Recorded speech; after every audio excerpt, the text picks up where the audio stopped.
Ah, mas a internet é uma terra sem lei, ela precisa ser regulamentada. É mesmo, militantezinho esquerdista?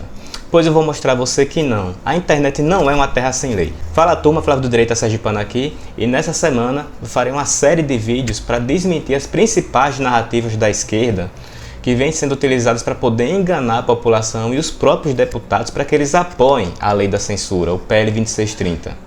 Portanto, eu peço desde já que você compartilhe esse vídeo, porque a militância de esquerda está jogando sujo e pesado para que esse projeto de lei, essa aberração, seja aprovada. E a primeira narrativa que eu vou desmentir aqui é essa história de que a internet é uma terra sem lei. Mas isso é tão falso quanto a história de que o PL da censura é para defender a liberdade e a transparência na internet. Pois bem, antes mesmo da aprovação do Marco Civil da Internet em 2014, os crimes e as práticas na internet já eram tratados de forma análoga aos crimes e às situações da vida real.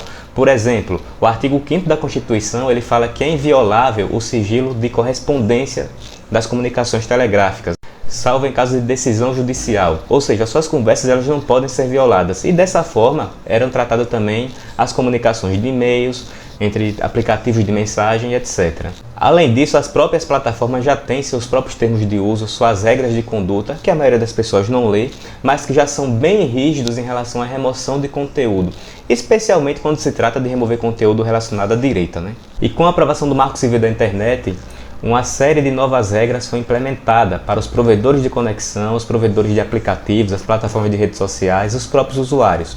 Entre os principais pontos aprovados nessa proposta está a neutralidade da rede, está o artigo 19, que inclusive está sendo debatido agora no STF, o qual garante que a remoção de conteúdo pelas plataformas só pode ser feita mediante decisão judicial e, além disso, também isenta essas plataformas pelo conteúdo que seus usuários publicam. Algo que é uma coisa óbvia, já que, por exemplo, a Tramontina ela não pode ser responsabilizada por um indivíduo que pegou uma faca da marca Tramontina e assassinou alguém. O artigo 10º do Marco Civil ele trata de forma específica sobre a proteção aos registros e dados dos usuários. Então, esses dados eles só podem ser fornecidos, só podem ser repassados para a polícia ou para alguém que requisite por meio de decisão judicial. Já os artigos 13, 14 e 15 do Marco Civil tratam mais expressamente do registro de informações de conexão dos usuários, para garantir que eles sejam identificados caso pratiquem algum crime. Ou seja, pelo Marco Civil, nós já somos tratados como potenciais criminosos, vigiados pelas plataformas e pelos provedores de internet. O PL 2630 ele traz novamente esse tema no artigo 15, para encher a linguiça, ou seja, requentando um assunto que já está na lei. Você pode questionar, está na lei, mas não funciona. Mas você acha que aprovando uma nova lei vai passar a funcionar magicamente?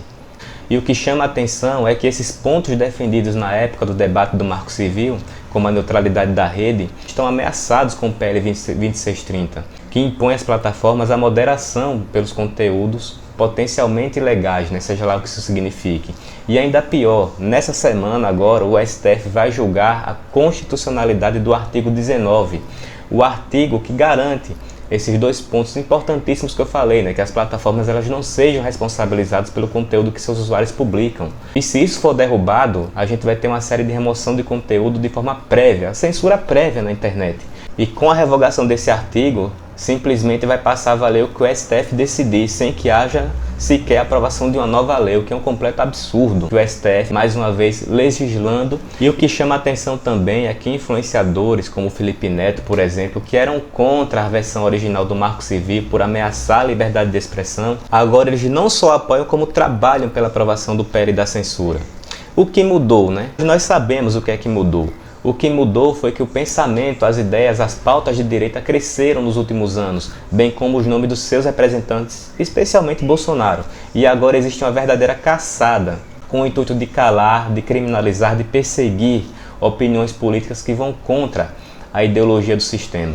Outra legislação que já existe desde 2018 é a Lei Geral de Proteção de Dados, LGPD, que trata sobre como as plataformas de rede social, os provedores de conexão e o próprio governo devem utilizar o dado dos usuários da internet, a fim de evitar o compartilhamento indevido e punir empresas que fizerem isso de forma indevida. Como você pode ver, já existem leis e regulamentações demais no Brasil em relação à internet. O que é necessário é fazer com que elas sejam aplicadas e não aprovar uma nova regulamentação cujo objetivo nós sabemos, né, que é perseguir, censurar, calar as vozes de direita, as vozes críticas desse desgoverno, calar também humoristas, como já está acontecendo, e também dar dinheiro para a Rede Globo e para os grandes meios de comunicação do Brasil. É isso que você quer?